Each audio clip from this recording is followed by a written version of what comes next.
সম্মানিত কৃষক কিষানী ভাই বোনেরা, সবার প্রতি আমার সালাম, আসসালামু আলাইকুম।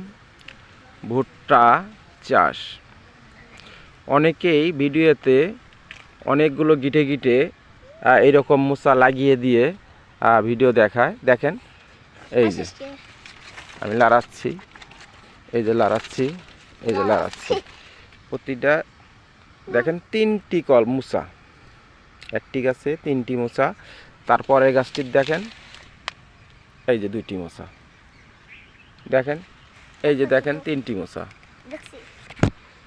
প্রতিটা গাছেতেই আপনার 2টি 3টি করে, এটি একটি জাত, ব্র্যান্ড।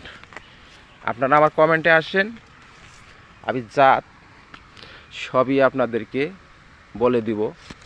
দেখেন, এমন কোনো গাছ নেই, ভিতরে বলেন বাহিরে বলেন, যেখানেই বলেন সেখানেই 2টি, যেখানেই যান আপনি 2টি মোচা, যেখানেই যান। আমি ভিতরে ঢুকেছি, দেখেন ভুট্টার ভিতরে ঢুকেছি, দেখে নিন। তবুও প্রতিটি গাছে 2টি করে মোচা, দেখেন দেখেন সব গাছেতেই 2টি করে আপনার কলা এবং মোচা যাকে বলে সেটা চলে আসছে।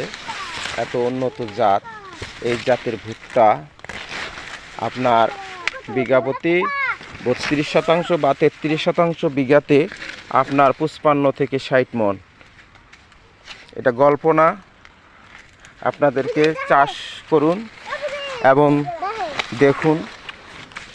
2টা 3টা করে মোচা থাকলে আপনার হবে না কেন? একটা করে মোচা থাকলে আপনার 40-45 মণ হয়, আপনার 2টা করে থাকলে হবে না কেন? দেখে নিন। ধন্যবাদ সবাইকে।